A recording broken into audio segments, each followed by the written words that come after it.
BetOnline continues to be the world's most trusted betting platform and your number one source for online betting. From the earliest odds to in-game live betting, BetOnline provides you with all the action and the ability to watch the games as they happen. With the largest selection of odds on everything from football, the NBA, and college basketball, NHL to UFC. Head to BetOnline today and don't forget to use promo code BELIEVE, that's BLEAV, for your welcome bonus on your first deposit. BetOnline, the game starts here.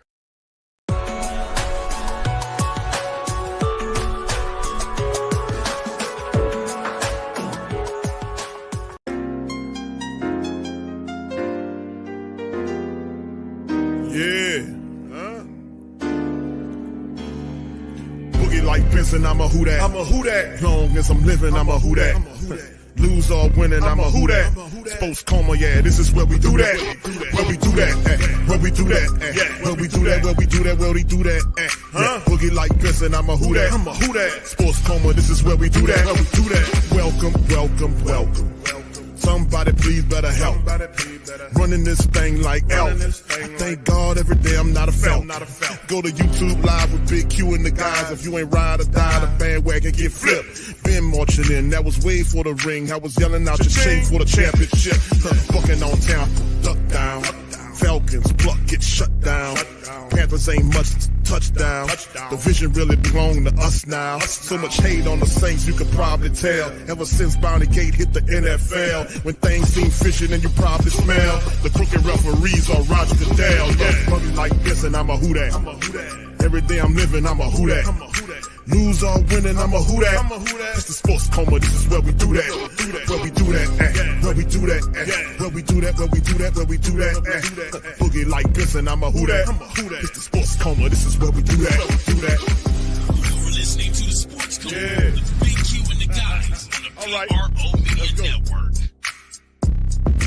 Interesting right now, Liam Coen, the Buccaneers offensive coordinator, who was supposed to interview for the Jaguars head coaching job yesterday and didn't because he had agreed to a new deal with the Buccaneers, is now back in Jacksonville today discussing the head coaching job with the Jaguars. And this comes 24 hours after the Jacksonville Jaguars and the general manager, Trent Baalke, parted ways. Lo and behold, there it is. After Baalke's out, Coen comes in to interview. Now, again, they're still discussing a deal. But I would say this to you right now.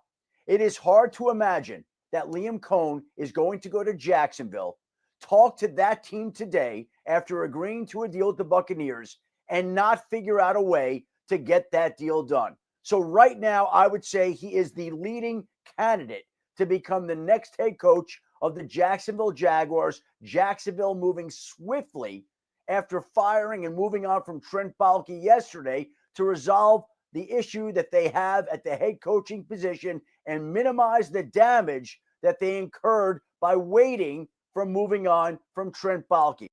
All right, shout out to the fam. We have some breaking news. Big ups to y'all. Welcome. And I'm rocking with the Sports Coma with Big Q and the guys, where we have intense, entertaining, educating, and enlightening sport talk from your favorite sports fam. Shout out to the fam. Appreciate y'all being on tonight's stream. Saints Thursday news wrap up. Man, listen, got a few things to start the broadcast off with the Buccaneers news that the Buccaneers are definitely in danger of losing another offensive coordinator. Remember, they lost Steve Canellis to the Carolina Panthers, and he's done a pretty feasible job insofar as trying to develop a winning culture, working with Bryce Young, getting them on the right path. A lot of people expect him to have much improvement. And now another offensive coordinator from Tampa side about to get ready to leave to take on a very difficult job in Jacksonville. So going to be interesting on all fronts there, man. So was the highest paid offensive coordinator in the NFL. Now he's about to go to Jacksonville and probably get chipped off too pretty handsomely. So big ups to y'all for being in the stream for that one, man. Like to hear y'all thoughts on that one, man. As the Jaguars looking to kind of soft, still quite a few openings left. The Cowboys by Friday, a lot of people anticipate the Cowboys will name Brian Schottenheimer as their new coach. This is rumored to happen sometimes on the weekend. We'll see how that all falls. The Raiders are still looking. They made a GM hire, I want to say, as they move in their coaching staff. Rumors are Pete Carroll is connected to the Raiders. And if you're going to get rid of a good young coach like Antonio Pierce, we had a lot of potential there. The only direction you look at if you're the Raiders is respectability. If you can get a guy like Pete Carroll who can bring a winning culture, he's an older coach, but he understands how to build a winning culture. And has a respectable resume, one in college, one in the pros, and the Raiders have, as an organization, have lost their way. So perhaps Pete Carroll works there.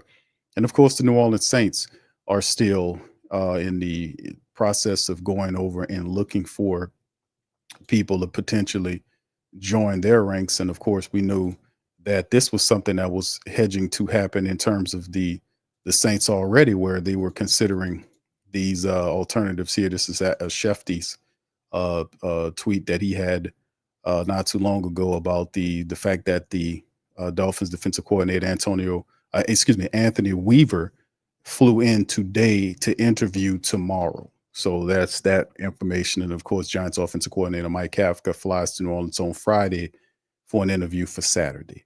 So you're going, of course, they're saying Mike McCarthy is expected to interview sometimes next week, probably earlier next week, that they're rumored to be. So we'll see how it all folds. Also, the playoffs this weekend will decide on who we're looking at in terms of scheduling. We know there are 3 offensive coordinators the Saints want to interview in person as well. We know Joe Brady, the OC for the Buffalo Bills, is a guy that the Saints are interested in.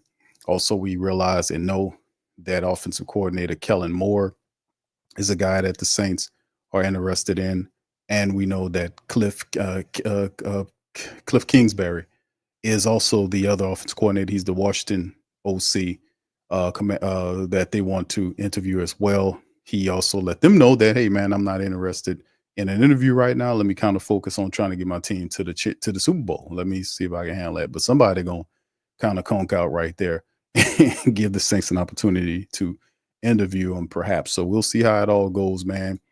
Moving forward, man, because it's a very interesting situation going on with the Saints. And of course, we won't get the full of it until the time comes. And like I said, man, they do your due diligence, because we understand, let's not get impatient in the hire. Because like I said, fam, take your time, interview these guys, figure out what you're going to do.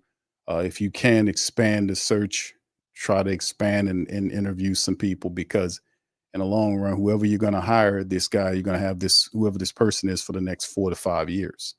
So, let's see what they got going on there as well. So big ups to y'all, man. Appreciate y'all being in the stream today. Good to see all of you guys. Do me a service and hit the like button, man. Appreciate all y'all. Young City 9, OG Jerry, good to see you. Brother Slim is in this thing as well. Dana, shout out to my queens out there. Be great, Josh. Shout out to you, bro. Appreciate you. Mad Drummer. All of y'all. Big Velly. Good to see you, Nola, baby. Good to see you, brother. Saints fan, Super Saint fan, IV. Much love. Appreciate you, bro. Getting through this new era of Saints. Thanks. Oh, no problem. Thank you, my friend. Appreciate you, man, for stopping by and showing some love, brother. Much love. Black Major, Antoinette. Shout out to the Queen. Big ups to all y'all, man. Quavatus, what's up, man, my brother? How you doing, sir? Giovanni, big ups to you as well, man. I always got to shout out to Who Dat Nation, man. My great Saint Think Tank family members. Brother Byron, shout out to you as well. Good to see you in the chat. KB, what's popping, baby? Brother Gary Caraway, how you doing, my brother? Appreciate you, man. All right, much love. What's up, brother Wallace? Much love, brother. Thank you. Molly Mall, shout out to you as well. All right, Antoinette says, Q, do you think Carr will be leaving? Now, listen, I was going to cover that story next. I was going to kind of jump right into it, and this was something that was put out there, and then Sportskeeda to kind of put this article out here about Derek Carr and him possibly being the next guy, or well, let me see if I can count it. There we go. A grander screen. Do you think that Carr will be leaving? Giants are interested in Derek Carr. The question, this ties to the Mickey Loomis question, right? Do the Saints. Now, listen, fams, commonsensically, contractually speaking, we could not afford Derek Carr. We couldn't afford him. Single right now, when you talk about just the annual money on Derek Carr for them to restructure his deal, he's the top guy right there. He's eating up a lot of money right now. You know, we're talking $40+ million just on the books for this year, and the Saints sitting over $50 million in the red. You know, a great bulk of that money could be done away with based on how they handled the Carr situation.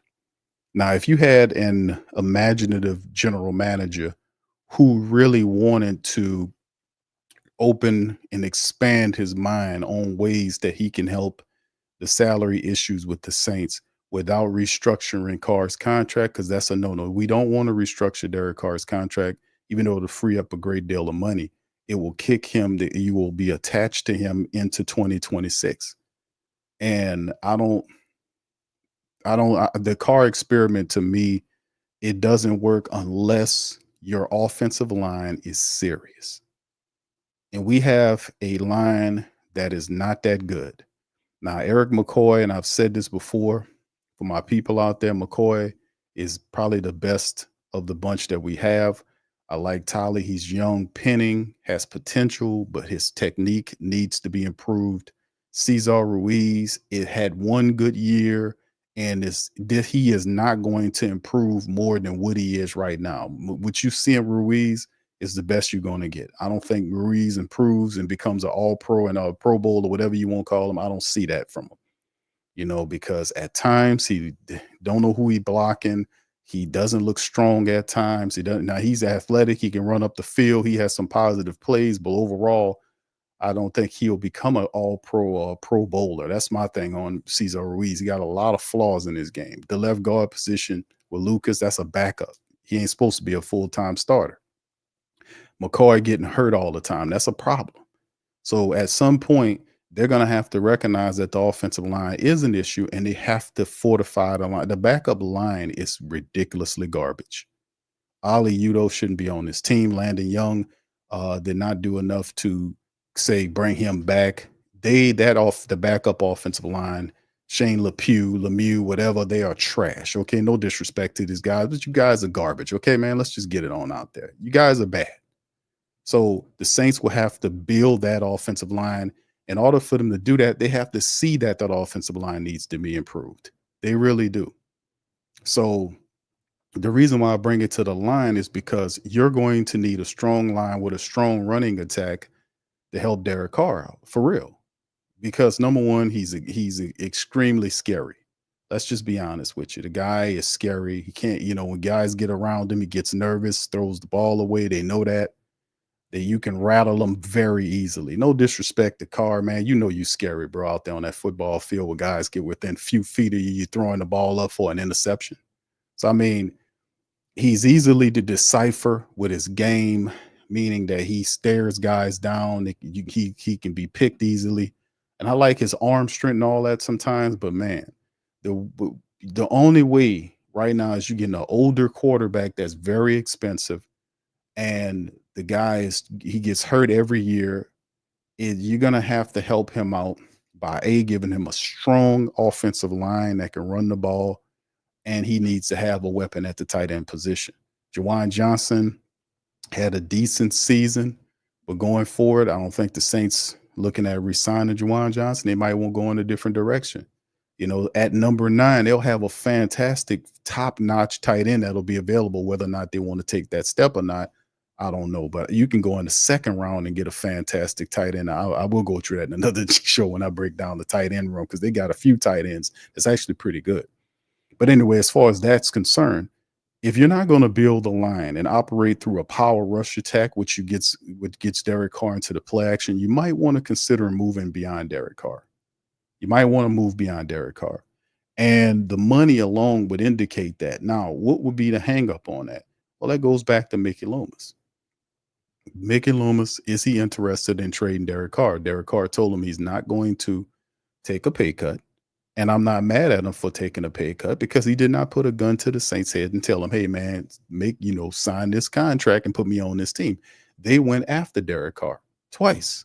They tried to trade for Derek Carr. He nixed the deal, went into free agency to see if he can get more money. Nobody even matched that money. Dennis Allen gave him all that money, pretty much a blank check, and gave him all the controls. They signed away all the leverage to Derek Carr, the no trade situation. All that went to him. The Saints gave him all of that blindly and stupidly. They did not have a fallback option. So when you go to him and ask him to give money back, he's going to be like, no, I'm not giving any money back. No, I'm keeping my money. If you want to restructure me, restructure. I'm not mad at him for that because he did not force them to sign that contract. They went after him. So with that being said, what is Mickey Loomis is going to do? What is he going to do? Because people are saying, hey, man, it makes sense for you to try to see about doing this, that, and the third to kind of offload Derek Carr. And, he has all of the power here. So, like I said, man, it'll be interesting to see because, number one, I don't know if I doubt Mickey Loomis would want to trade Derek Carr. He's firm with Derek. I've been saying this for the entire season about Mickey Loomis. He believes in Derek Carr like Dennis Allen believed in Derek Carr. He believes in him and believed that he did not make a mistake. And I've been telling people that for a while. Like, that guy don't believe he makes any mistakes. He doesn't make any mistakes. He doesn't admit to making any errors. Dennis Allen wasn't an issue. And no, Dennis Allen, hold on. Dennis Allen was a great coach. I have absolutely no reservations. I don't apologize for nothing I said. He's a great coach. And then that's his move. He don't make any errors, no mistakes, obviously. So we'll see about the Derek Carr situation because all the power was in Derek Carr's hand. You might as well call him Captain Planet. The power was in his hands. He got everything. So we'll see how it all falls and goes. But let's kind of study upon this because this was an article. Thank you, Antoinette, for that as well, for that question. I hope you're doing okay. All right. Yeah, we'll go into it, man, because that's one of the things that we talked about. This was an article we covered some time ago about Derek Carr. What are the Saints' options with Derek Carr's contract? I'm just kind of refreshing the Who Dat Nation about this. Will Derek Carr be the Saints quarterback in 25 and beyond? And this is one of the reporters from what's that? SB Nation kind of broke it down and gave a pretty nice look at it. Saints quarterback Derek Carr was ruled out, didn't play in week 15 due to a concussion. This is, at the time. Then he starts to go into the contract details. If Derek Carr stays with the Saints, Carr has $10 million roster bonus due in March that is fully guaranteed on that day that is paid. His 2025 salary is $30 million and will become fully guaranteed. Remember that date in March. So Carr is set to make $40 million in cash in 2025 if the team keeps him. 10 million plus the 30 makes 40. Carr's cap hit would then be $51.5 million if he don't alter it in any way. The Saints rarely leave this cap hits alone because they're always scrambling to be cap compliant. So they could lower it by turning 38.7 million of that compensation into a new signing bonus to prorated over 5 years that will lower his cap hit to 925, and we're using round numbers, shaving more than 30 million off that Saints total cap commitments.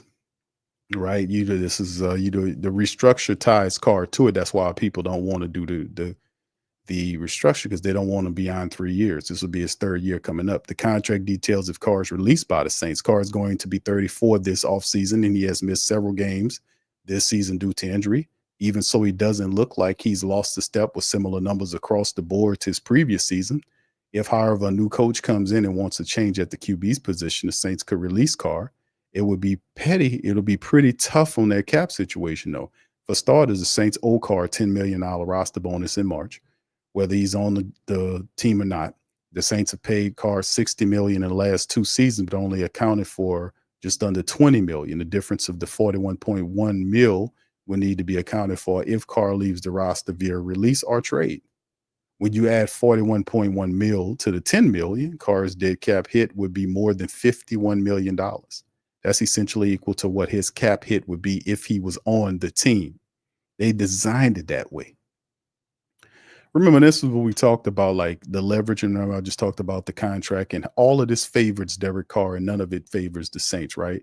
It basically locks to a degree, and it's a deterrent of sorts. So if he fails, or if somebody gets a little antsy and they're saying, "Hey, man, let's jump from this," that hit is designed to make you think about it. All that being said, I don't think this is particularly likely option. The Saints already almost $70 million over the projected cap a year from now, and we'll need to create cap space, not lock in cap spending. Even a post June 1st release would mean Carr's cap hit counts until the beginning of June 1st. I have no idea how they would get under the cap while releasing Carr.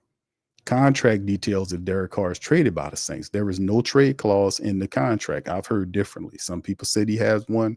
Some people say he don't. I'm gonna have to do some more research on that. So Carr has a lot of leverage here. To top it off, the Saints would only save about $10 million in the scenario. New Orleans could trade him before they need to pay him the $10 million, but they would need to find a team that wants to pay him the $10 million plus $30 million in salary in 2025. Is that the Giants?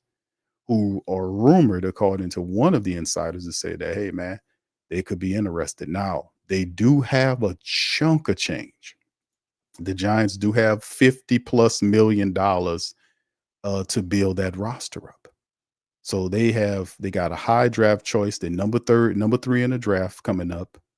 You know, they have a really nice core of players that they can get, and they also $53 million under the salary cap hitting the free agency. That's pretty good, man. $53 million. The Saints are exactly the opposite, right? Could that be what they're going for? Time will tell, right? Right. So anyway, the Saints paid Carr $60 million in the last 2 seasons. And the difference of $41.1 million would need to be accounted for Carr if he leads the team via trade. Trading him will lower his cap hit from 51.5 to 41.1, but the Saints are $77 million in the projected cap. The lower it is now, this is now $53 million right now. So it changed. It dropped because several factors that happened. The Ryan Ramczyk situation also helped. You know, it was a few things. This would lower them from 67, but without a realistic way to get under the cap. What's the best way forward for the Saints and Derek Carr? At some point, the Saints have to take their medicine and account for their players. They have paid. They'll have to take their medicine and account for the players they have paid. A good way forward would be to absorb as much as Carr's cap hit as possible in 2025 so they can be flexible in 26 and 27 instead of being locked into more Carr. But it remains incredibly likely Carr is the Saints quarterback in 25 and probably 26. If he's not the starter, at least he'll be on the roster. His contract expires in 2026, but his cap hits will linger. Right now, he will count more than $17 million on the 27 cap, even without signing a new contract. And that's if they don't push more money out, which they will. We've already said they're very likely to do that and continue their doom spiral, right? And this is just this article was written December of last year, mid-December of last year on the Derek Carr. I thought I just wanted to bring that to you because when you start seeing stuff like this about the Giants would be interested in Derek Carr as a potential trade option, and then you have an insider there who I'm not very familiar with. I looked at some of his stuff that he was talking about. You know, I've been a little leery about that, how that will work out. But if that is indeed the case, that could be a blessing in disguise for the Saints. Now, like I said, a lot of the leverage is in Derek Carr's hands. So we'll see. But like I said, man, the last part of the article I want you guys to kind of fixate in on is the last sentence or so where he says the Saints have to take their medicine. Now, let me tell you something. That's exactly what they're going to do. Why? Because that is Mickey Loomis running the team. He is he's the VP and GM guy. Guys give him ideas. He does what he wants to do. Mickey Loomis is lazy. And I've told y'all that before. He's not going to be super inventive in doing these things. I already let you guys know, and I've already been saying this for some time, that the plan moving forward with Mickey Loomis and with these older players' contracts is simply to allow them to expire over the next 2 years. And then you will gain all of the irresponsible stuff that he's done over the years to destroy the Saints cap in 2 years, all that, 3 years, actually, the third year, that's 2027, you'll see a real springboard. Now, there was a tweet by Scott Shannonley that threw some stuff out there. See, and the thing is, man, I have no issue with some of these guys, man. But man, listen, man, I'm not trying to hear all of that. Not trying to hear the stuff about because we coming from two different spaces, if y'all know what I mean. Like we coming from two different spaces. Let me see if I can find his tweet that he said and tried to show the cap situation. Hold on, let me see if I can kind of share this with y'all. Oh, yeah. Now, Scott Shanley, shout out to Scott Shanley, man. It's his programming, man. It's just how we cut differently. But this is what he tweeted out. This is an issue, but an issue that needs perspective. 2025, $52 million over the cap. 26, $60 million under the cap. 27, $220 million under the cap. If you're a young guy on the Saints roster, it's time to ball out. You should have been balling out. But the perspective is this, because we've been covering this. It is incredibly irresponsible for what the Saints are doing to be $50 million in the cap. Hell, too, we was on the NFC South roundtable. The rest of the teams laughed when I made light of the fact that the Saints just a couple of years ago was $100 million over the cap. Mickey Loomis called that progress and said that he was comfortably comfortable, whatever the hell that means, which is so ridiculous in his face. Is that it's a guy that done lost their way. And I've been saying that these people have lost their way. It's not how you build a winning team. So if the team stinks and it fails, then what is the fallback option? The fallback option is to do nothing, to allow the team to just sail on its current trajectory, and it'll organically, in his mind, clear cap in 2 years. This is what this tweet is saying. Like, even though just this year we're over the cap, but next year, family, we'll be 60 million under the cap, which is not the truth. The truth is, and the perspective is, based on what the Saints do this year, it'll bring that number down. It'll bring that 26 million. It's not 60 million, it's less than that, but that'll drop that money down. It'll drop it down. Depending on the Saints have to come all the way down, fam, $50 million. They're going to kick a lot of money into 2026. That's going to bring that number that's going to bring it down under the cap, over the cap. It's going to shoot it up. Actually, I'm saying bringing it down because we need to bring it down to the black, the 52 down into the black. It'll shoot that $60 million up into the red, or close to the red. So it's like they're trying to sell you something without even having any numbers. And remember what Mickey Loomis said about the cap situation. Well, these guys have 30-something guys on that team. We got 60-something guys on that team. So, that's why we're dealing with it. What? You got $60 people on your team. So each person getting $1 million. It's just ridiculous. But once again, they take absolutely no responsibility for why things are screwed up. Remember, he said it. Put one in the chat if y'all. This is so silly. That man said that. He said, hey, those guys got 30 people on their teams. Right now, we got 60 people on our teams. And I kind of paused it. I was like, okay, so let's see. So you got 60, you $50 plus million in the red. So so each player, they just make up stuff. They just make it up. So yes, the morale is down with the Saints, man, and all these people who work for the Saints are trying to spin these narratives to try to lighten things up. But the truth is, man, listen, you can't lighten up losing ass shit, bro. At some time, when are these people going to come out and tell the truth and make these people? I just want some accountability. That's all I want. That's all I want, fam. What do y'all want? It's almost like the Tyrese thing. They keep asking. What more do you want from me? I want some accountability, man. That's what the hell I want. I want some accountability. I just want some accountability, man. I just want some accountability, man, because shit falling through the floor. It's falling down. Everything falling out. Oh, this is what's happening. Just everything going crazy. It's stuff falling down.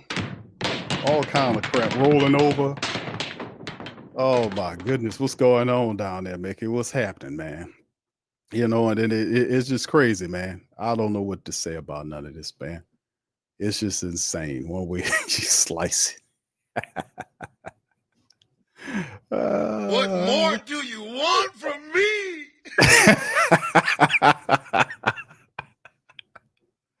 Oh man. Oh man, we want some accountability. That's what the hell we want, man. We want some accountability. That's what we want in the building. How about that? Can we have that, please? Can we have some accountability? That's all we want.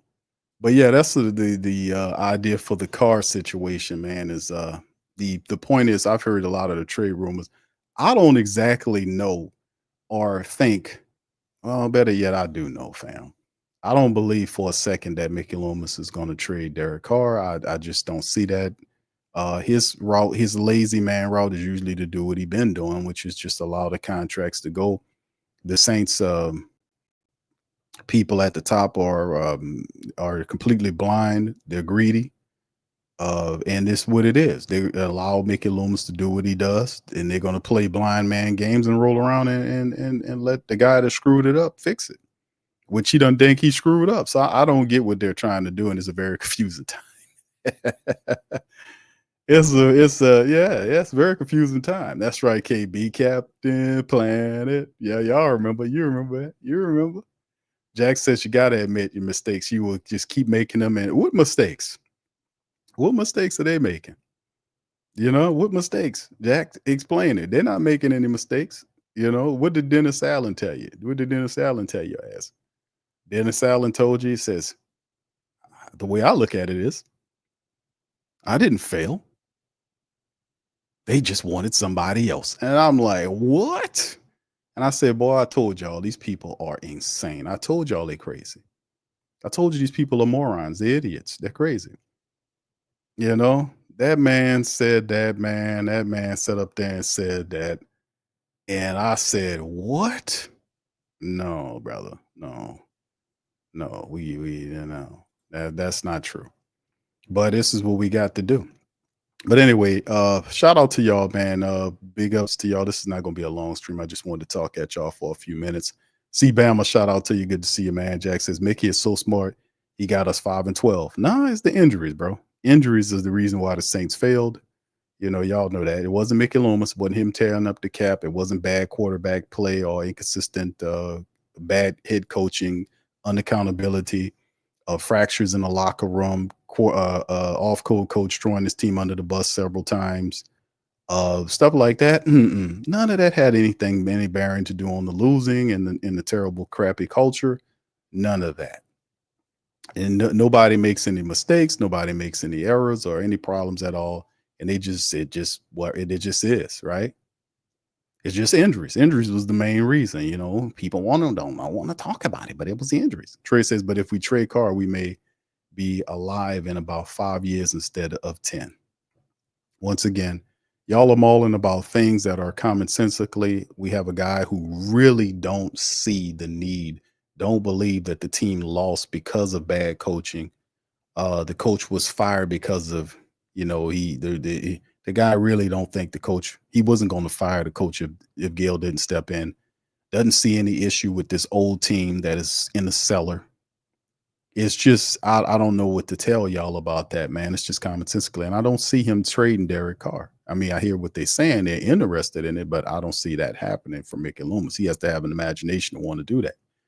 Giovanni says, I heard next year we're going to be 60 million under the cap and 2020 million in 2027. Yeah, we talked about it. 2025 is 50 million in the red. Next year, 50 plus million in the red.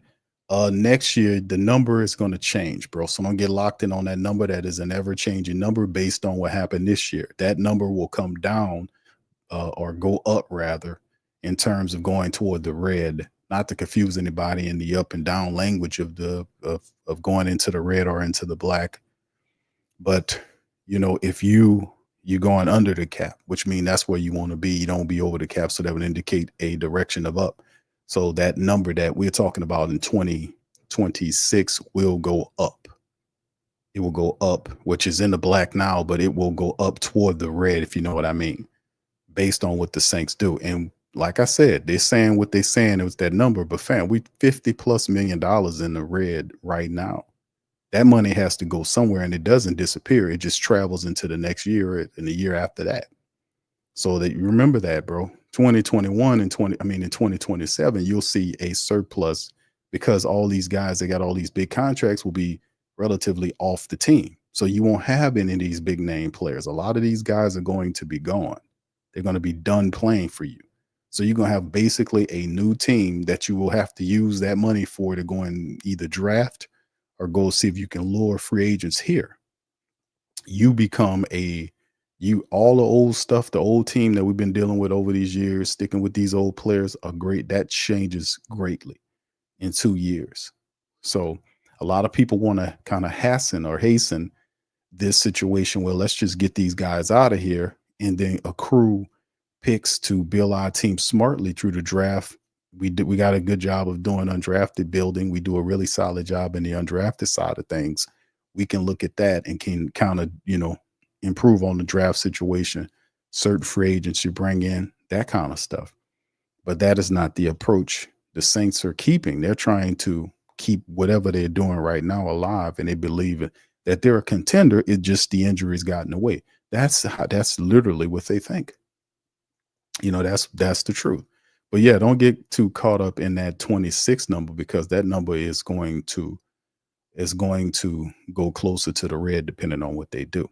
That's just the fact of the matter, right? All right, thank you. What's up, Mr. Savage? Shout out to you, my brother. Good to see you, man. Appreciate you. Linda says, based on off scores, the worst and overpaid players are Cam, Tyron, Granderson, Jamal Williams, Ruiz, Bink Saunders, Turner, Juwan Johnson, JT Gray, Passanio, Willie Gay, Nate Shepard, Brian Bresee, Ali Udo, and Isaiah Foskey. All right, yes, Cam and some of them guys ain't going anywhere. Jamal Williams might need to look at kind of getting rid of Jamal Williams. The Saints are not using Jamal Williams. He's already been shuttled down to like the third string back. We could save some money with Jamal Williams. They're not going to use him correctly. Might as well release him and see if we can get an undrafted running back here who can be a north-south runner with more upside. But the Jamal Williams experiment was an unmitigated disaster. We brought that guy here from the Detroit Lions. He had 1,000+ yards that last year with the Lions and 17 rushing touchdowns. I doubt that dude had 3 rushing touchdowns or maybe 4 rushing touchdowns in the 2 or 3 years or however the hell long he been here for the Saints. I doubt he even had 4 rushing touchdowns in a collection of years for the Saints. Just a disaster. Bink Saunders, the Bink Saunders signing wasn't those two guys, Saunders and Shepard, are not better than the 2 guys that preceded them, the guys that were before them. And David Onyemata and Shai Tuttle, no, they were not an upside. They didn't consistently stop the run. They just, to me, I just didn't see it. Juwan Johnson, I got the feeling that he probably won't be here. Passanio's going to be a free agent. So is Willie Gay. Shepard, I think, is still under contract. So is Brian Bresee, who had a really solid year. I think he had 7.5 sacks on the year, something like that for Brian Bresee. And he just needs to work on that run stuff inside of things, which is the easier of the two. So hopefully we can get a defensive line coach that can create him. If he does that, that is a monster there. And of course, Ali Udo should be gone. Isaiah Foskey the word is still out on Isaiah Foskey. Jack says, if you're a young player, you probably wonder how much they will be over the cap when it's time to get paid in year 4 or 5. Open the escape hatch. Yes, indeed. All right. And shout out to y'all. What's up, Backwoods? Big ups to you as well. Jay Rideout says, Q, if the Saints go with Cliff, do you think they could develop Rattler? JD5 has been balling. Maybe Cliff can bring those VR goggles with him, right? Yeah. Yeah, Spencer Rattler is, if you look at the current quarterbacks we have, Derek Carr is definitely headed to, if this year is his last year with the Saints, be surprised if they trade him. The money stuff is really tough. The Spencer Rattler, to me, has way more upside than Jake Haener. He has more potential. I mean, yeah, it's a lot to work with right there. So if Cliff Kingsbury is your guy, I think Cliff Kingsbury could work with him. Hell, I think Joe Brady could do something with Spencer Rattler. There's a lot of potential there, man. It's a lot of potential there. So yeah, I can see him doing some positive stuff with him, man. Yeah, because he's the only one on the roster that you can look at and that you can actually say has a legitimate NFL future. Jake Hayner, I don't know, man. He just hadn't, developed like he thought he would. That last game there might have just, people looked at him. He had a chance in that game when they named him the starter. And had he not played the first half of that game, the Saints would have won that game. They would have beat that team. But he had zero pocket command, and that showed in the game because the Rattler was able to come in with this exact same teammates and was able to drive the offense where Jake Hayner could not do it. Rattler drove that offense in the second half. Same players, same personnel. Hayner had zero pocket presence, zero. And it was very evident. So he could be, once he leaves from here, he might find it difficult to find a job somewhere. I don't know, man. I don't know. It's kind of rough on him, but, he just wasn't ready. Despite the fact working with Gruden and all that, it just didn't look right. All right, Jack says Mickey knows so much again. Show me and win the division. If not, he just word jerking us. Yeah. Savage says, Q, I ain't gonna lie. Kind of sad Glenn went to the Jets, but Glenn says he wouldn't come here unless Loomis is fired. I heard this rumor. I've heard that rumor. Now I heard that rumor. Somebody told me that. I think that was somebody sent me that online about the Mickey Loomis thing. A lot of people questioning it like it's something that's out of the realm of possibility. And the truth is, I didn't hear about Glenn saying that he didn't want Loomis over the team, but it doesn't surprise me. And it's not like it can't be the truth. Like some people playing like, I don't believe. Shut up. Shit, if these people don't know who Mickey Loomis is. I've been telling y'all about Mickey Loomis for a while now. Mickey Loomis is extremely petty. He doesn't he stays in his office a great deal. He doesn't talk to those players like that. He's not a real general manager. I've been saying that for years. I've exposed Mickey Loomis. You even see his character come out in these interviews when he berates reporters and tells people they're not qualified. And I've made a joke of this dude. For years, and I'm telling people the same damn thing over and over again. And they see it too. I don't know Mickey Loomis, but I can break people down. I know when the dude is, who's who. Mickey Loomis is not a likable dude, man, for a lot of people. If you're a general manager, you have to be in contact with these players on a daily basis to have a temperature of the team. He doesn't do that. He closes his door. Even the reporters told you that. I was telling you that before the reporters told you that. In particular, the source was Kat Terrell. She said it. In the interview, she asked him, you don't usually talk to the players. What made you want to give a speech at the end of the year? Well, I'm going to hold on to that. I'm not going to wait. I told you that guy is like I told you what I call him, a Dollar Tree elitist, an employee elitist. He's a bit of a jerk. He is. So, I mean, a guy that knows what time it is, a guy, he gonna say, listen, man, I'm a wanted dude. People want me. I got options. If you want me to come there, man, listen, number one, y'all $50 million in the red. This dude is responsible for it. I will come, but listen, you might have to switch it up. Like I said, I didn't hear that. But I'll tell you one damn thing, it ain't far from what I know about him. Hell, that ain't too far from what I know about him. Hell, people acting like, oh, this, that, man. Wake the hell up, man. Yeah, that's the problem with some of these cats out here. I don't know what they got their head in a toilet bowl somewhere about who Mickey Loomis is, man. It's not hard to tell what's wrong with the team. There's only one dude here. The other, we've already broken down the roles of the two people that is above him. Gail don't know shit. She not interested in the team. She just wants to make money. That other dude is not qualified to be a football exec. He ain't qualified to be a football president. He doesn't know the football stuff on the field. That's what John DeSacer told him in the interview. We know you don't know the stuff on the field. What stuff on the field JD was talking about, fam? Come on. That's the stuff that you need to know to hold your guy that's underneath you, the VP, you the president, to hold the VP accountable. They both at the top don't care, and they run it down because they don't know shit. Either one of them people don't know shit about football, and they over rely on Mickey Loomis, and he is taking advantage of their over reliance. But if you really want to know the problem, they have two people that can just fix all of this. And they don't care enough to do it. That's the game. So when you got somebody there, this Dollar Tree leaders, who believe that his vision is supreme, the dumb owner and the stupid president going to roll with him. They're not going to question anything he does. And the only reason she stepped in was because you and I forced her to do it.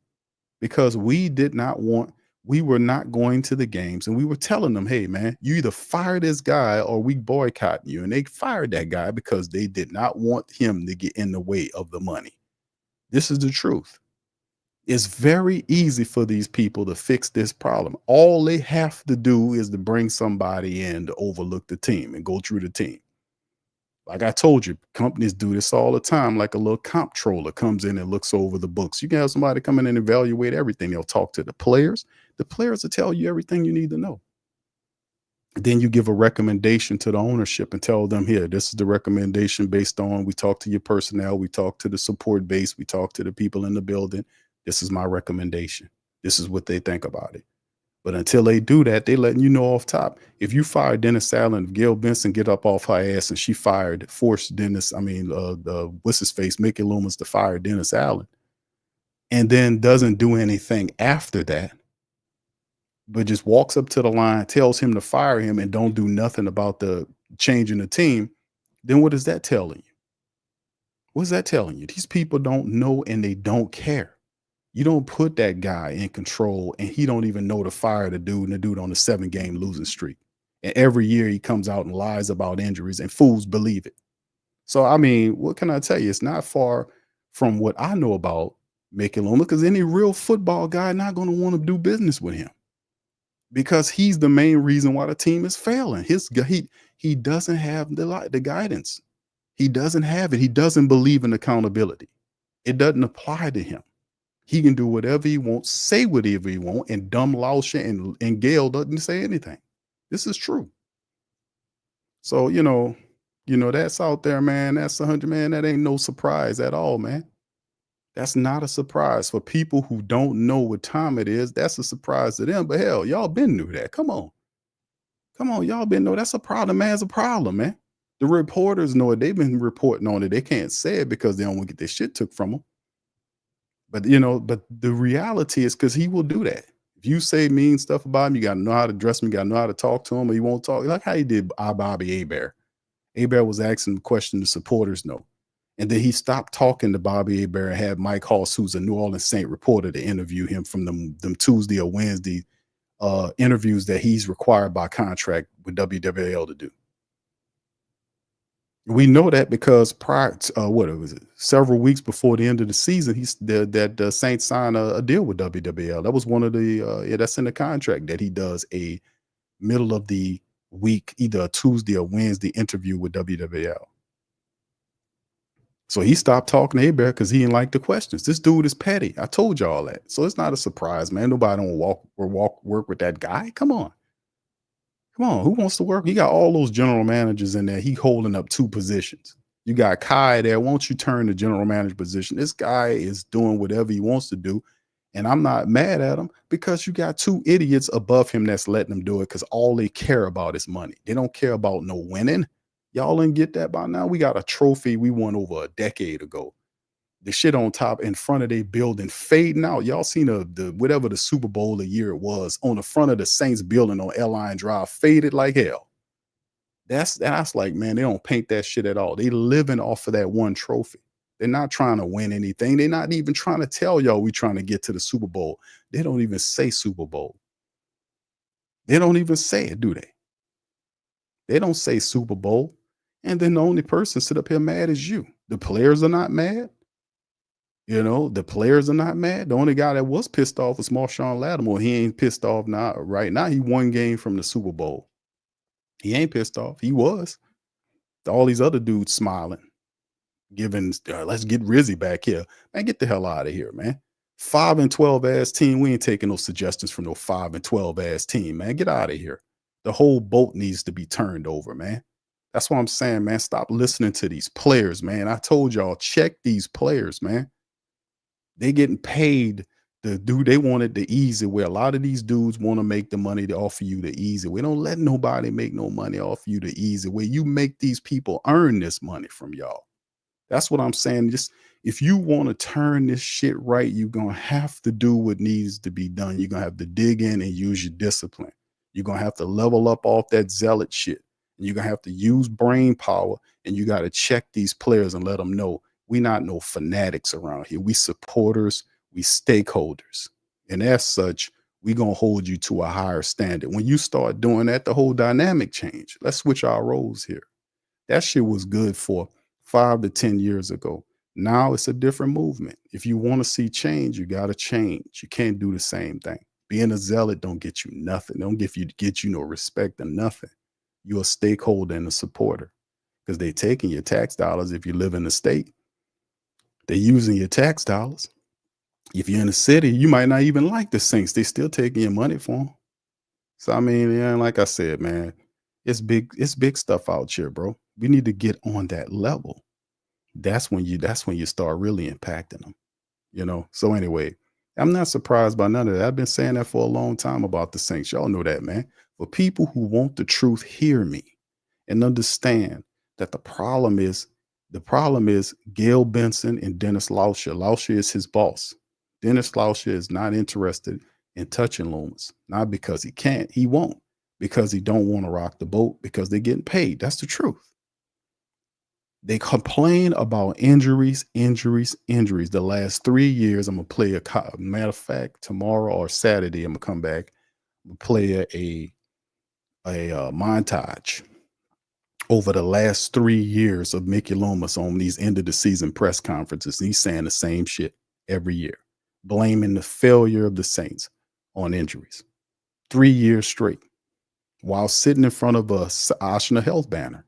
And they just signed a new contract with Oshner like several weeks ago. So how are you complaining about injuries? And he said they're worse this year than what they were in the past, and you still dealing with Oshner sports medicine. Why you ain't change it up? It's not working. They full of it, bro. It's a money grab. Seeing people, see these fanatics, let them have their bullshit, man. These zealots. But at the end of the day, if you won't change, the only way, nobody don't respect no zealots. I keep saying that to y'all, man. Nobody respects zealots and crazy people. You're a stakeholder and a supporter that carries more weight than some zealot. Things move and change when you change the verbiage of words that you use to qualify yourself as. You're not no crazy fanatic. You're a supporter and a stakeholder for this sports team. You're a supporter. And as an intelligent stakeholder and supporter, if they're not turning out a good product, you do not give them your money. You make them earn it. You check these players who have lost their way. You check these players. You check these people making excuses for the Saints, and they 5-12 and then lost 4 years in a row. They're getting beat by teams like the Carolina Panthers. They're dead last in the NFC South, stuck with bad contracts in a dim future in terms of the football acumen, not knowing what they got to do, relying on a guy that's past his prime, that needs to be pulled off the job. Even the reporters asking them, don't you think you need to, there's word out there about you retiring? I mean, it's what it is, man. Mickey Loomis is going to do what he do because they let him do it. But he has a boss. He got two bosses, and they're letting him do it because they don't give a damn, fam. That's the truth. I know it sounds a little rough. You hear that to say, bro, the Saints don't give a damn. They don't give them people at the top, as long as they make money, they don't give a damn. That's the God honest truth. That is the truth. So all this stuff about Mickey Loomis, the man not won't come here because that's old shit, man. We've been on real football. People don't want to work with Mickey Loomis because they know he's a problem. You know, if I'm coming here, I gotta have this guy. You got to trade this guy. I'm gonna need to do this, that, and the third. This is not a blank slate. This is a tore up easel. This is if you paint a lingo, for my artists out there, if you're gonna paint a picture, you want a blank easel. You want your own little blank easel. You want to start from zero, from scratch. How the equate that to the Saints situation? Hell, that picture is 85% painted. Somebody already painted, and you're supposed to go over there and improve. How you going? What the hell you want me to do with this? So I mean, like I said, man, these people are insane, man. They crazy and they only care about money, fam. They lazy and they crazy, man. Jasper said, I think the IRS should look into Loomis. All right, Quavada said they still have to pay Lattimore, Winston, pay him. Yeah, you said play. I got you though. Contract that's still on the books. That's why the Saints stay in the red, kicking the can. Yeah, that's part of the dead cap money. Yeah, that's about $40-something million in dead cap money between those players. Indeed. What's up, T Dirty? Shout out to you, my brother. All right. Molly says, I don't want to disrespect my elders, but Gail Benson is an idiot. I mean, if you telling the truth, how is it disrespectful?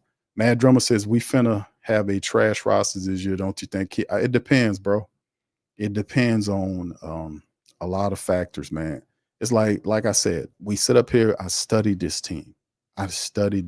Film, watched every game, damn near every interview. Like I always do. I know this team, fam. Y'all know I do inside and out. The only way for the Saints to get through the issues that they have is they got to see the issues that they have. I know that sounds a little crazy, but I'm saying for real. How you going to fix something that you don't know needs fixing? We know that the offensive line and the defensive line is a problem. They're a problem. It's a problem. Even though the Saints had 39 sacks this year, fam, that's like 20th in the NFL. That's still not enough, right? They had like 39 sacks this year. That's like 19, 20 in the NFL. The offensive line is a problem, and the defensive line. You can't win football games if your line is not good. If you can't stop the run and you can't run the football. It's as simple as that. How are you going to fix this shit? First of all, you got to recognize it's an issue, and then you got to be about the business of fixing it. How are they going to do that if they don't recognize that's a problem? If all the problem is we just had injuries. And like I said before, you rarely are going to start the year with the roster you have when you get toward the playoffs, when you get into the playoffs. That rarely happens. You're going to miss some people. You're going to have guys that's out. You're going to have guys that get hurt. If they get hurt early in the year, they can come back and help you. Sometimes they'll come back and help you and get hurt. That's what I was saying before McCoy came back and got hurt again. I was saying, fam, listen, there is no guarantee. If they talk, he was saying that, Loomis was saying that during the year, we're waiting on McCoy, we got injuries.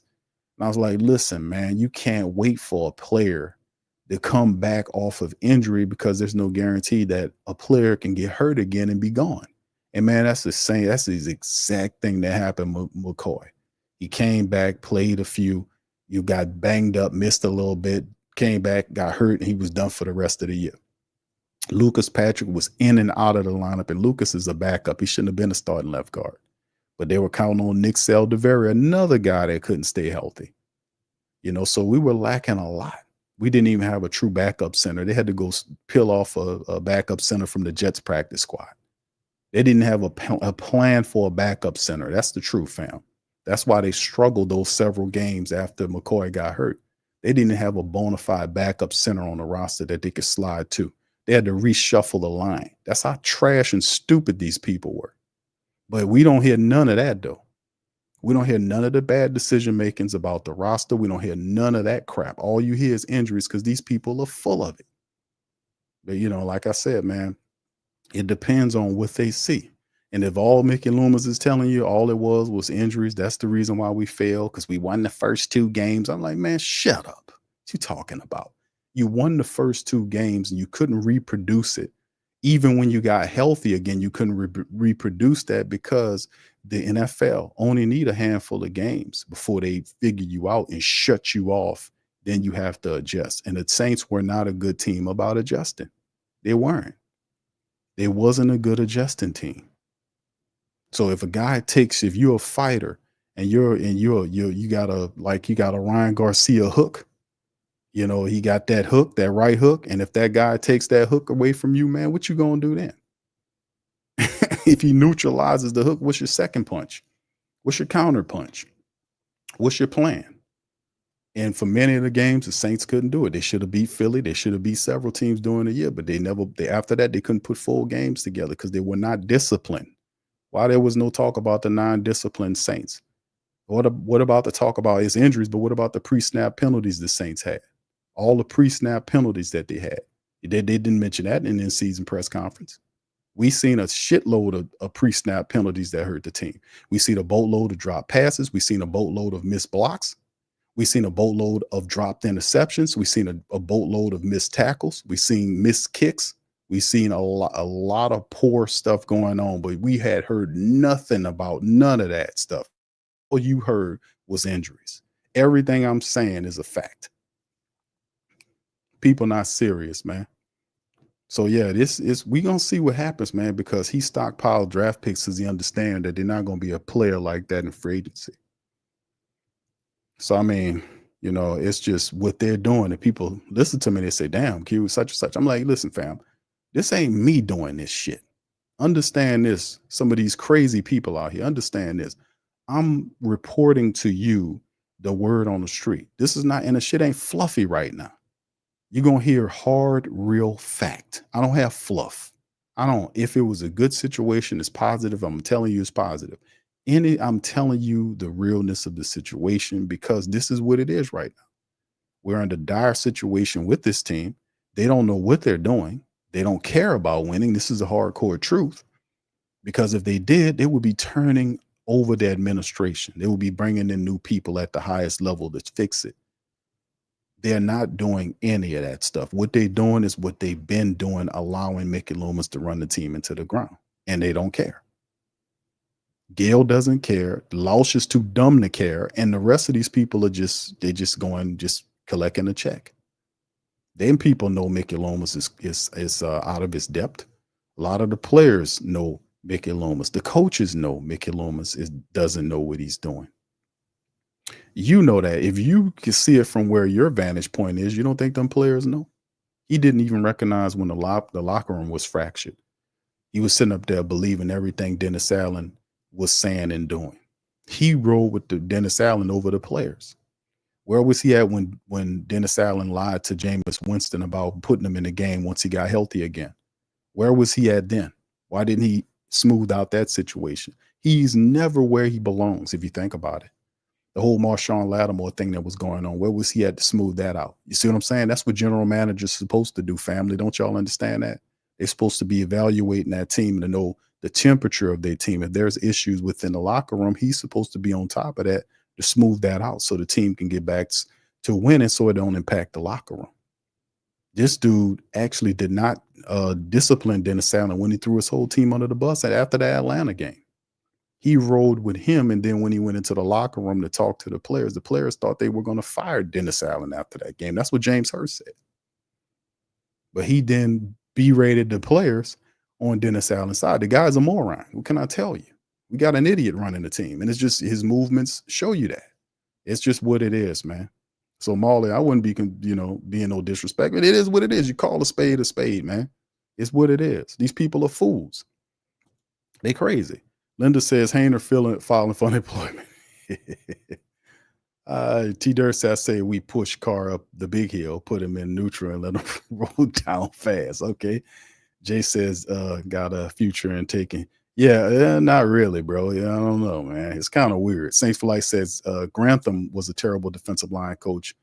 0 for the guys. Cam Jordan said he wouldn't teach anyone anything. It was another disaster hire for the team. Joe Woods sucked as the defensive coordinator as well. I wouldn't say Joe Woods sucked, bro. Joe Woods actually was a decent coordinator, bro, but it's like, changes need to be made, right? You know, we seen games where Cam Jordan was starting. I'm like, why is Cam Jordan starting there? I know Cam was playing well, but Chase Young's the future. Cam need to come off the bench. You seen games where Brian Brzee wasn't starting. He was in a rotation. You still had Bink Saunders and Nate Shepard starting. Why is Nate Shepard still starting? Why isn't Brian Brzee a first-round draft pick? At some point, he was supposed to leapfrog him. That didn't happen at all until later on in the year when it didn't matter. So I'm like, where's the, you know, where's the commonsensical stuff? I often said that, man. Like, why? How is this player still here? That kind of stuff. It just, you can see it on the tape too. Jay says Glenn was just wanting to bring his own GM. What if it was that? It's Saints stupid. It just should have had Loomis be the VP. Would have. Yeah, I told you that. He's not going to give up the position because, you know, the thing is, he's not, I told y'all this. He's not a real general manager. He's not. I've been saying that. Y'all must have think I was joking or just telling jokes or something like that. I've been saying that for a while. I told you that Mickey Loomis is not a real general manager. He does nothing that a real general manager does. He doesn't do in-season evaluations at all. When the season is over with, he's supposed to have evaluations ready for you at the end of the season press conference. He's supposed to be giving you game. This guy sits up there. He doesn't give you any information. He didn't do any evaluations. And then when he finally comes back to the podium to talk about the Saints, he's not going to tell you any evaluations about what he did about this goddamn team.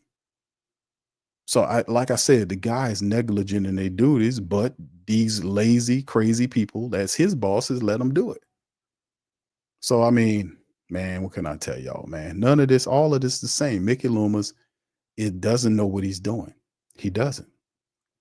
He doesn't know, man. I think y'all probably thought I was playing when I was saying that stuff about Mickey Loomis for years now. I've been saying that he doesn't know what he's doing. He doesn't know. I've been saying that.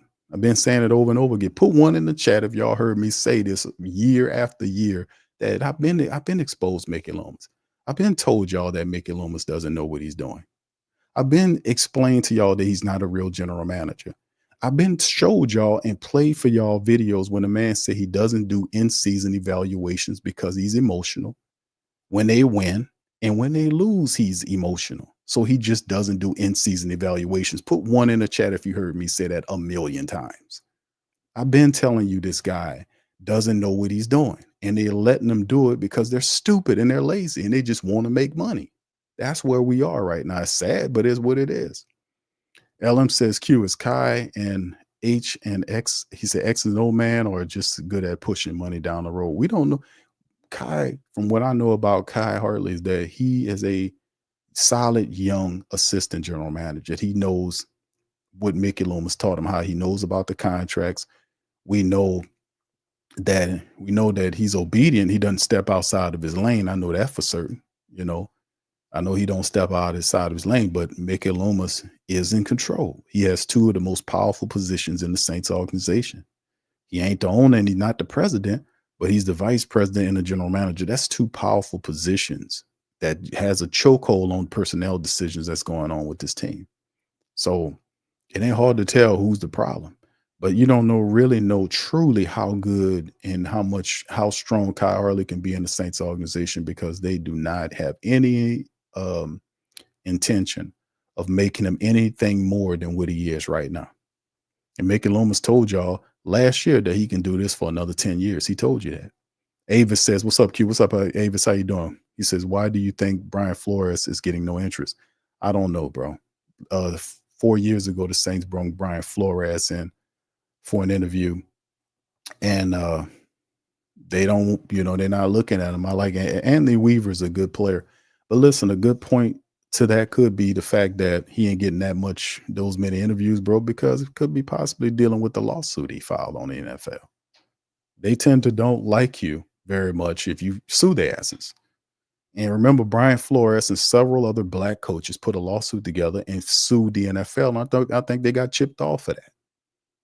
They got chipped off for that because they were using minority coaches, as they call them, as a way to get around the Rooney Rule. He sued them behind that, and I think he got chipped off for that. Well, usually when you do that, you usually piss people off, and they tend not to want to deal with you if you're suing them. But they had several coaches, and so that could be a possibility too, Avis. If you think about it. A-Camp, what's up, bro? He He says we negative in cap every season. I heard Mr. Benson's behind on Superdome payments. We finna be evicted. Nah, bro. They one thing for sure, they got the money, brother. They got it because they don't pay no rent on them buildings. They got all kind of subsidies and tax breaks.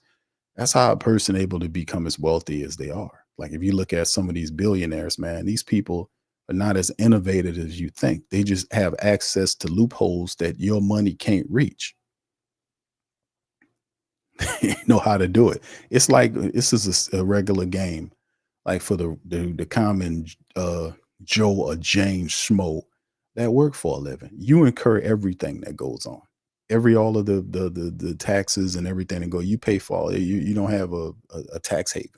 Like a lot of and I tell people this all the time, it's like the athletes are told by their smart accountants that you need to find a charity. And what they do is they'll come in to protect their money. They'll find some type of charity. And I guarantee you all of the top 20 or 30 Saint players have charities. That's a way to be able to get some good press on a worthy cause while having a tax umbrella. So this is a part of it. They have that at that level. And there are accesses that are a lot higher that guys that are in the $1 billion club have access to, where they can keep a great deal of their money, more money than you can keep. So that's a major part on how they were able to kind of skirt along and get as far as they got. Because when you get to a certain point, they tend to kind of write the rules themselves. You get what I'm saying? And in the regular Joe Schmoes and Jane Schmoes like us, we tend to pick up the tab, like what's happening right now. Issue is, one thing you don't know about it, another thing you do and don't do nothing about it. So, little game there. All right, baddest sports show podcast in the South says Saints fans trust the process. Sean Payton wasn't New Orleans Saints' first choice. He was a third choice, and look what happened. Okay, thank you, brother. All right. Say I'm not in panic mode. Thank you, brother. Appreciate you, man. All right, appreciate you, brother. Shout out to you. All right, Jack says Saints Super Bowl vid is sold. I don't even know. Yeah, it's, man, listen, bro. We have a lot of, it's just what it is with the Saints, man. It's just, they done got this way. And in fam history, if you study history, happens. Like you have the decadence set in. You know that old saying about tough men make, what's the saying? Tough men makes, hard times make tough men and soft times make weak men or something like that. Y'all put one in the chat if y'all ever heard that saying before. It's the same thing here. Like when you can support and give these people all this, Saints been eating fat and wealthy off the people and not giving them back what they promised to give them. Really ain't really promised you nothing. They just saying we're going to try to do the best we can do to get to the playoffs, not win a championship or nothing. But when they got that money off that Super Bowl trophy, and they just been living off of that for well over a decade now.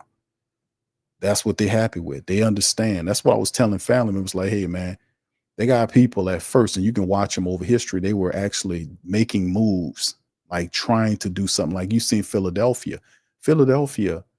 Were trying to make moves to win a Super Bowl. Like they were making trades. They were drafting well. They were being aggressive in free agency. Guys get hurt, they go out and go get them. You see what I'm saying? They were doing that to build the team. And that helps, they stay consistent. Look where they're at. They drafted well. They picked up Jalen. They switched out coaches and still in position to go back to the Super Bowl. Hell, they had Andy Reid there for years. Andy Reid left. He got them to a Super Bowl they didn't win. Andy Reid left. Dougie Peterson came in. Dougie Peterson won a championship for Philadelphia. Dougie Peterson then gets fired several years later. They pick up on Nick Sirianni. He has them in the playoffs, the year fighting to get in. Them people in one game away from the Super Bowl.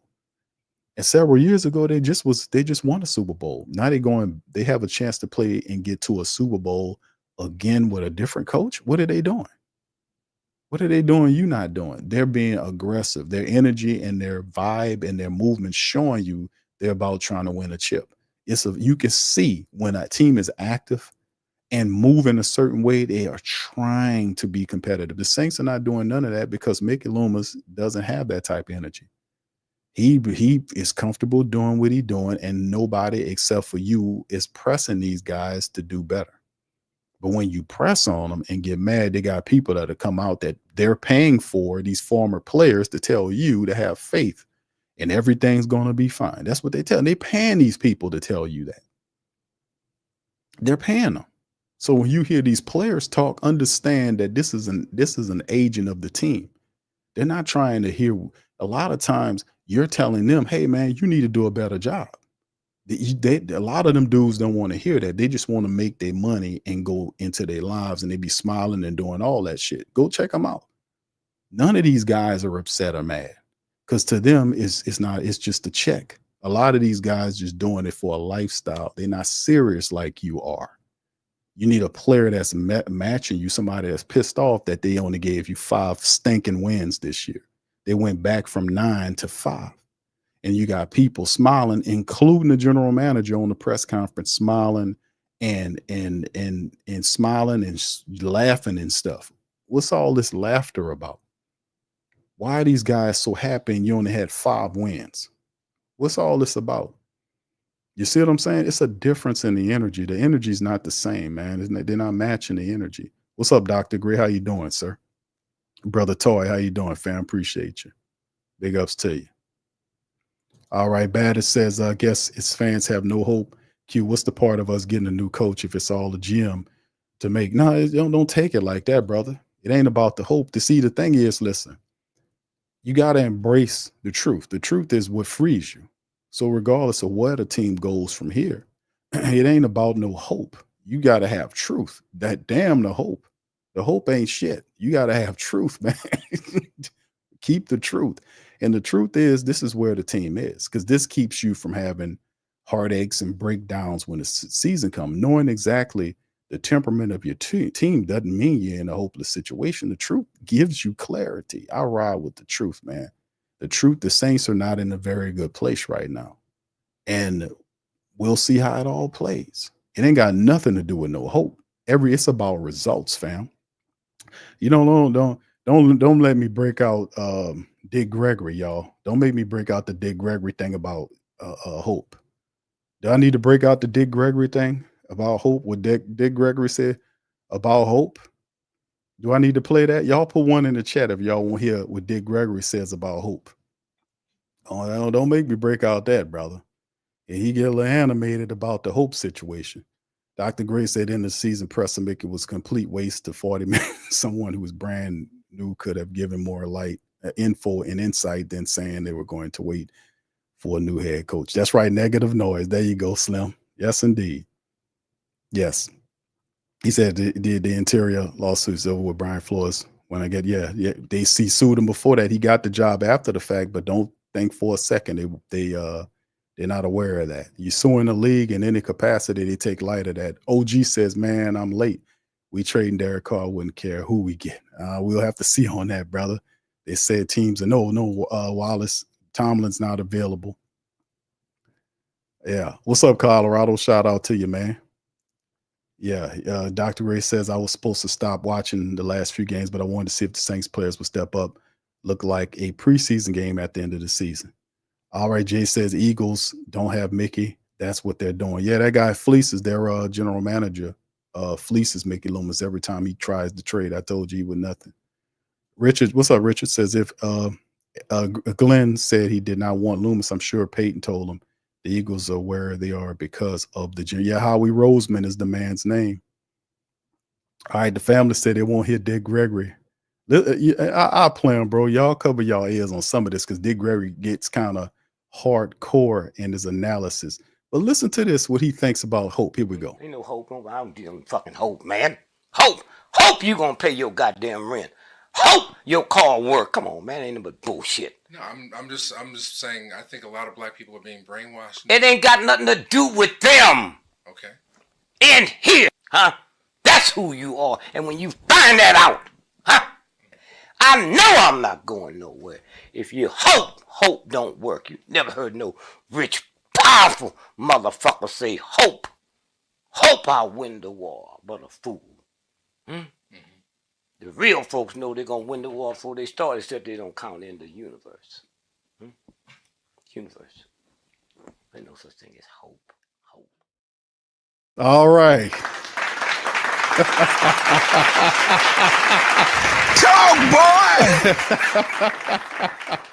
He ain't lying.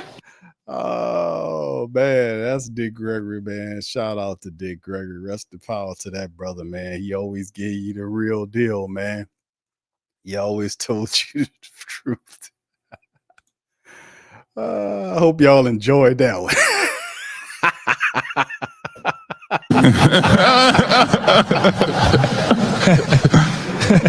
Oh man, what's up, John? He says not the GM or the head coach. We need a franchise QB, so we probably be worse before we get better.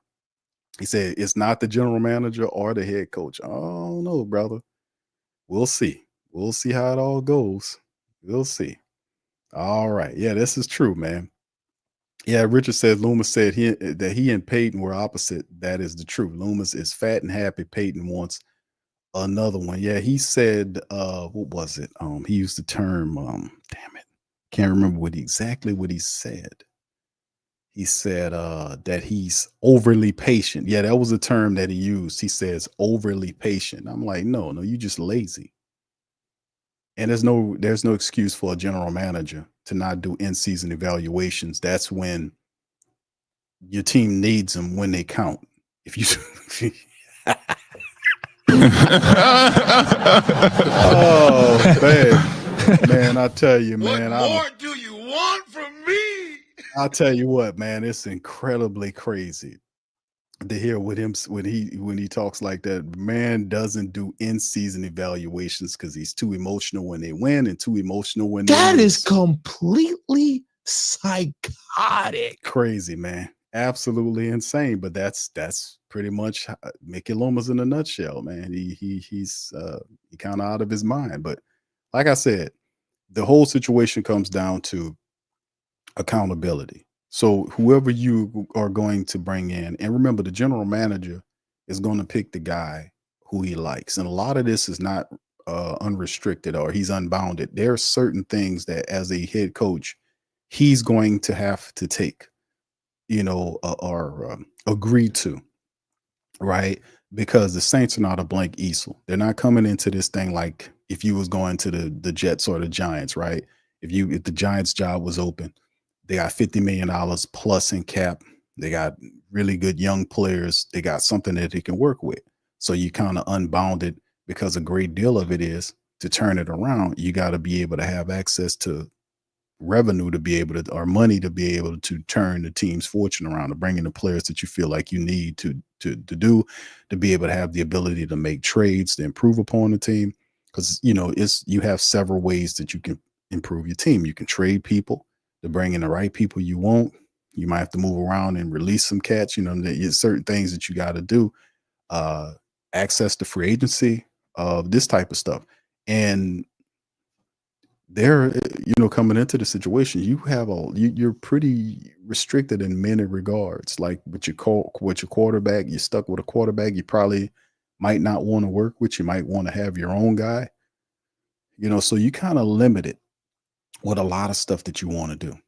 So whoever the guy is, he's going to have to understand that and some kind of way figure a plan to move around that. So if it's the head coach and Mickey Loomis saying, yeah, we're going to wait to see who the coach is, and he's going to have to come in and give Mickey Loomis ideas on how to improve the Saints. How does that work? How does it work? Well, listen, you got to do this, that, and the third. And will he be receptive of that? That's the whole thing. Is as stubborn and as blind as he is, will he be receptive to the right coach coming here? Like if you were serious, you would be opening up coach. Like I was saying, if the Saints were really serious about finding a winner, why not have just an interview with a few more guys? Why not have Slowick? Why not have Pete Carroll? Just have a virtual Pete Carroll just to pick his brain to see how would you fix the Saints? What would be your idea? Just talk to him, But it's a group of people that, hey, man, we're going to get this guy. And it's just, we'll see how it all works at the end of the day, man. Because this is not an easy fix, and this is what Mickey Loomis, this is what he created. He created all of this, man.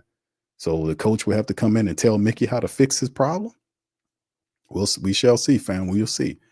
A-Camp says, Mickey is the problem. You'll see all them ex-Saints players balling out in the playoffs. We draft well. Problem is we give out lifetime achievement awards to old players past their prime. I've said this before.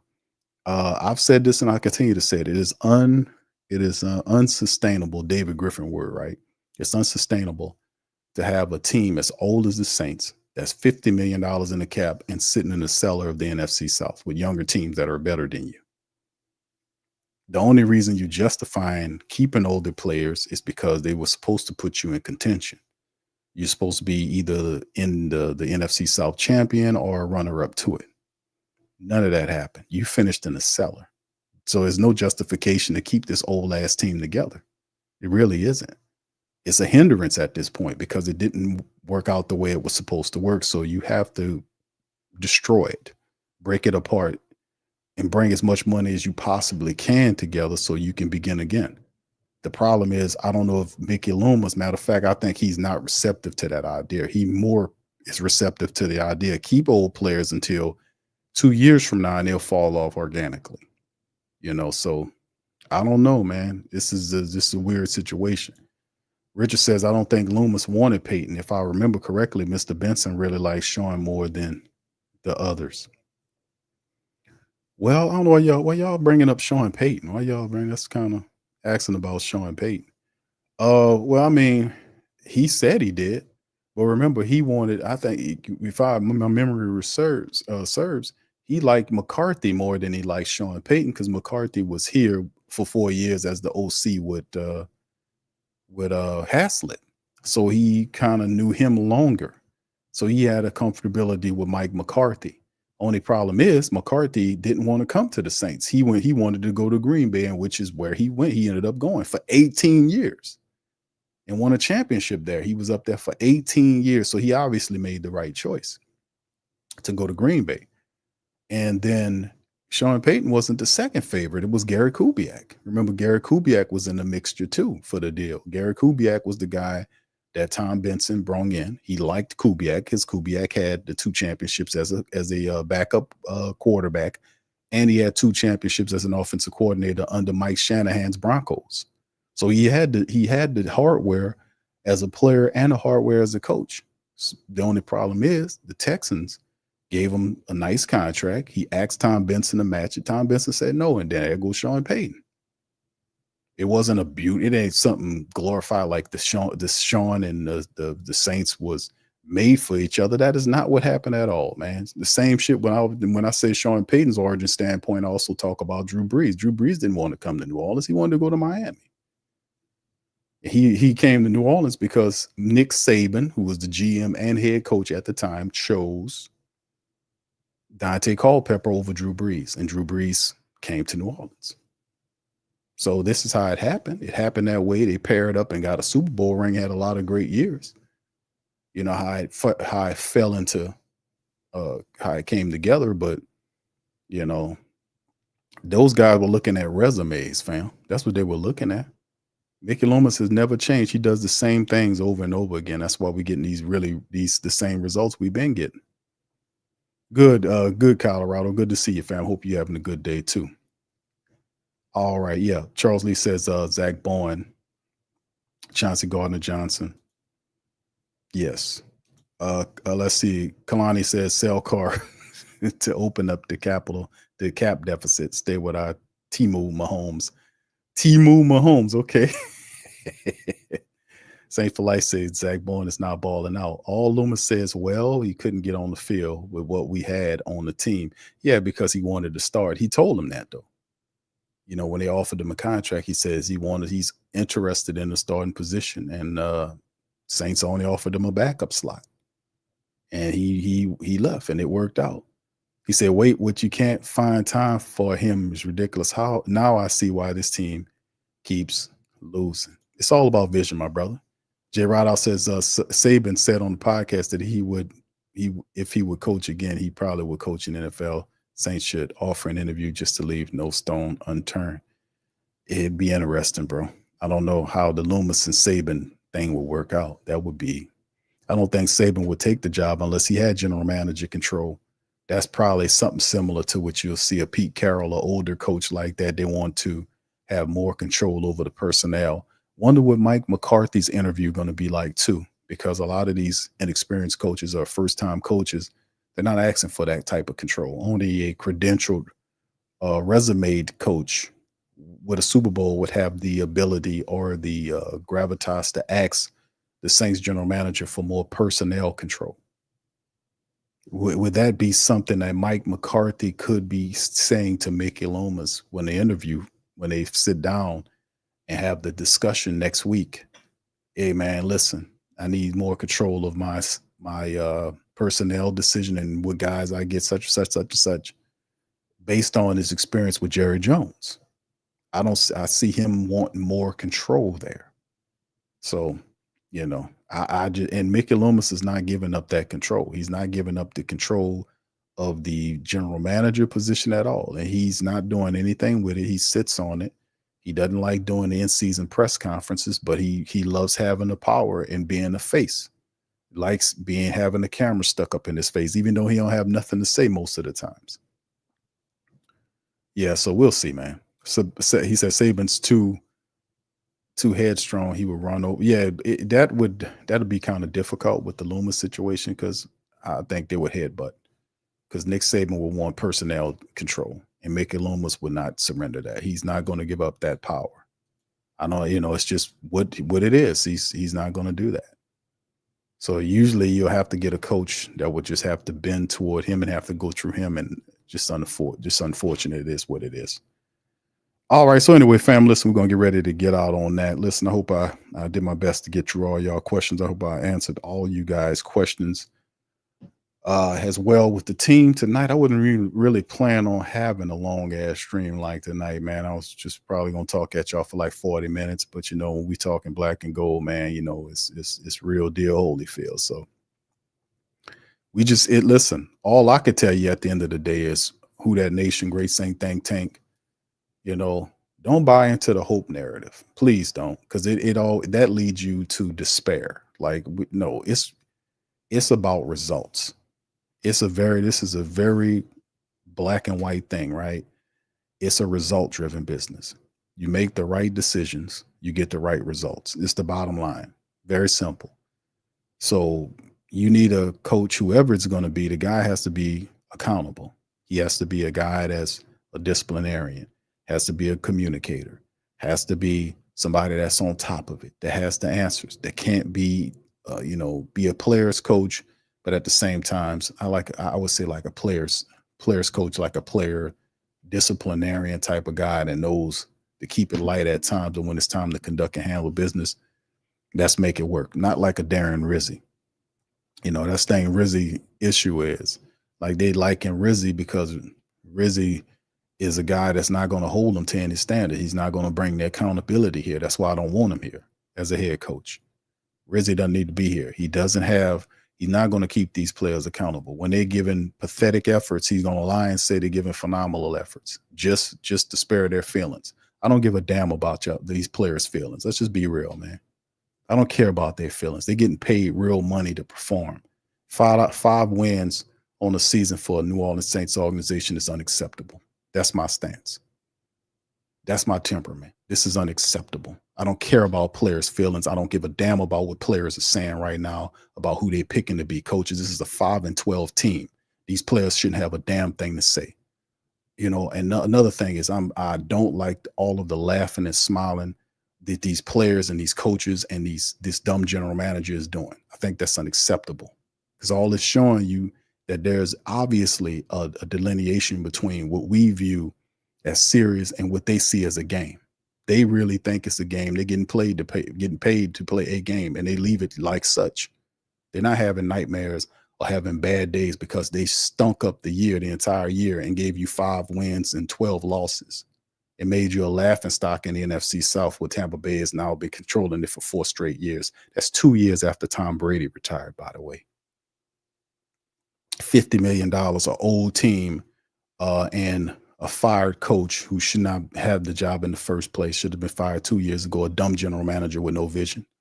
So at the end of the day, I'm pissed off about it. I don't like it.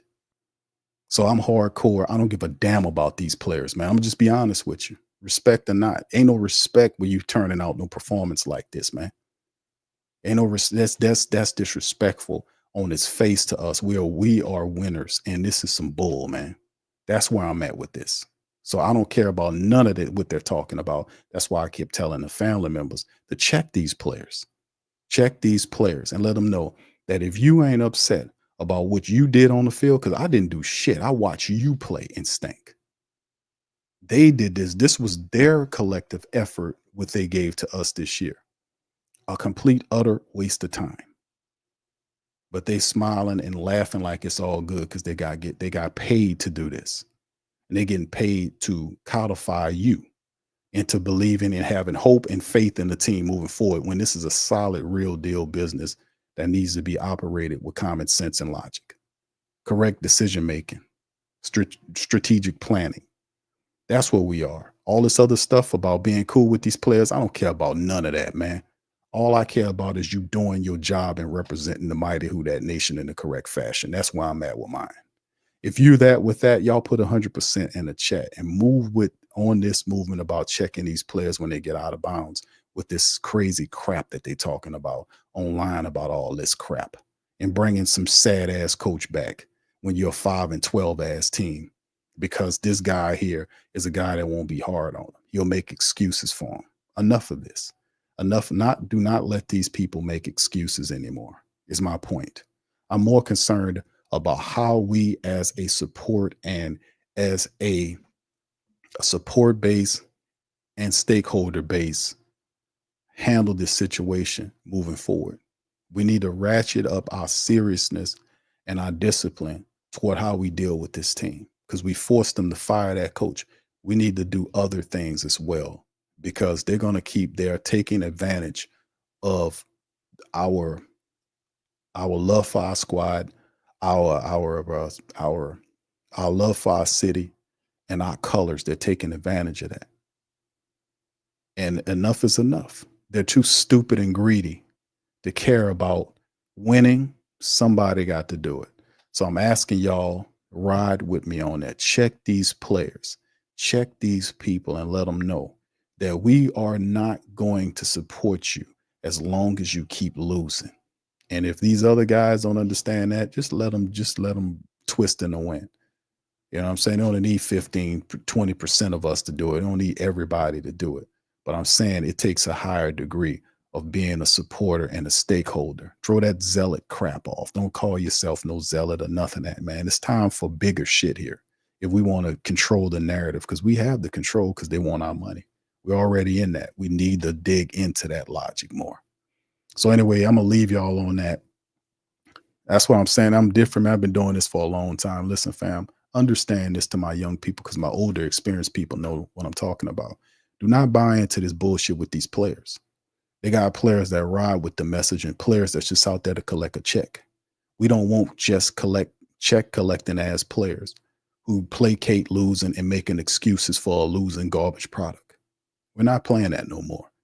That's a disservice to us and our intelligence. And beyond that, you guys are going to be members of the mighty Who Dat Nation in the great think tank longer than they ever will. A lot of these players will leave and go play for your rival. They'll leave you in a second. If somebody paying them something, they'll jump and go to a rival. Keep that in your mindset to understand. To them, a lot of them believe it's a business and they treat it as such. But to you, it's different. It's a difference here. It's a difference. Make them understand the difference. Make them understand you're not just going to get money from me and give me 5 wins and 12 losses on a year and disrespectfully behave the way you do and talk the way you do and act the way you do as an organization. Make them feel your disgust and your upsetness. Make them feel that. Now is the time I'm calling for that. Make them feel your angst. They want to smile around, make them feel your upsetness and your anger about how they behave this entire season with this pathetic ass product. Make them feel it, because they're taking all your money, your taxpayer money. They don't pay no money, no rent on those buildings that they have. They don't pay very little taxes of anything. They get all the concession revenues. These people smiling all the way to the bank and laughing in your face and playing in your face.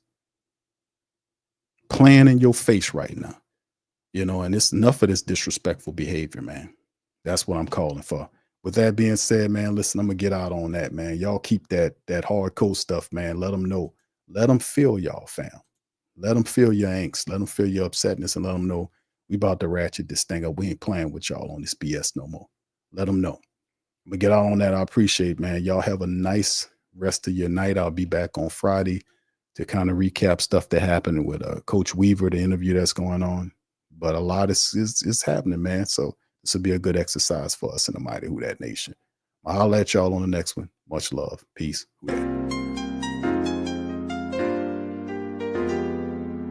Yeah. Boogie like Benson, I'm a Who Dat. I'm a Who Dat. Long as I'm living, I'm a Who Dat. Lose or winning, I'm a Who Dat. Sports Coma, yeah, this is where we do that. Where we do that, where we do that, where we do that, where we do that, where we do that. Boogie like Benson, I'm a Who Dat. I'm a Who Dat. Sports Coma, this is where we do that. Where we do that. Welcome, welcome, welcome. Somebody please better help. Running this thing like elf. I thank God every day I'm not a felt. Go to YouTube Live with Big Q and the guys. If you ain't ride or die, the bandwagon get flipped. Been marching in, that was way for the ring. I was yelling out your shame for the championship. Fucking on town, duck down. Falcons, pluck, get shut down. Panthers ain't much touchdown. The vision really belong to us now. So much hate on the Saints, you could probably tell. Ever since Bounty Gate hit the NFL, when things seem fishy, then you probably smell the crooked referees or Roger Goodell. Yeah, probably like this, and I'm a Who Dat. Every day I'm living, I'm a Who Dat. Lose or winning, I'm a Who Dat. It's the Sports Coma, this is where we do that. Where we do that, where we do that, where we do that, where we do that, where we do that. Boogie like Benson, I'm a Who Dat. It's the Sports Coma, this is where we do that. You're listening to the Sports Coma with Big Q and the guys on the PRO Media Network.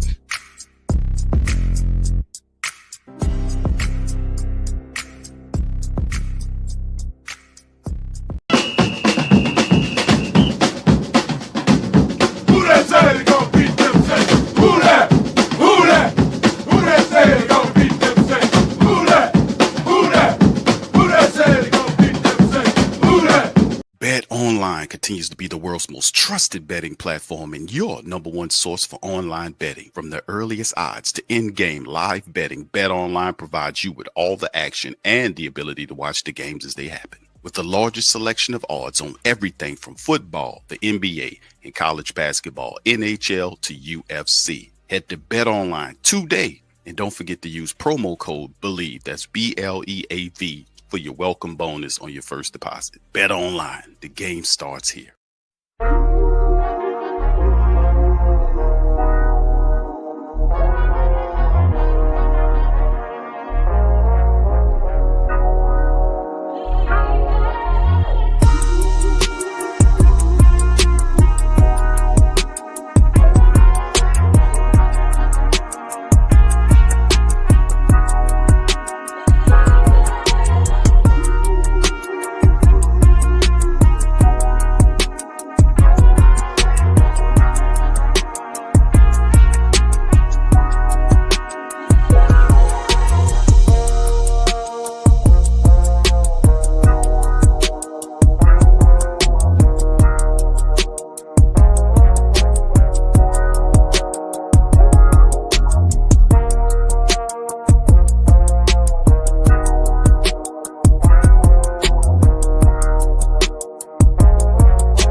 WhoThatDaily.com. That's right, the WhoThatDaily.com. Your one-stop shop for everything New Orleans Saints, New Orleans Pelicans, LSU Tigers, even the top flight boxing news. So if you're a Who Dat, you're looking for a place to stay up on your team, WhoThatDaily.com is your site. The WhoThatDaily.com for the sport Who Dat in all of us.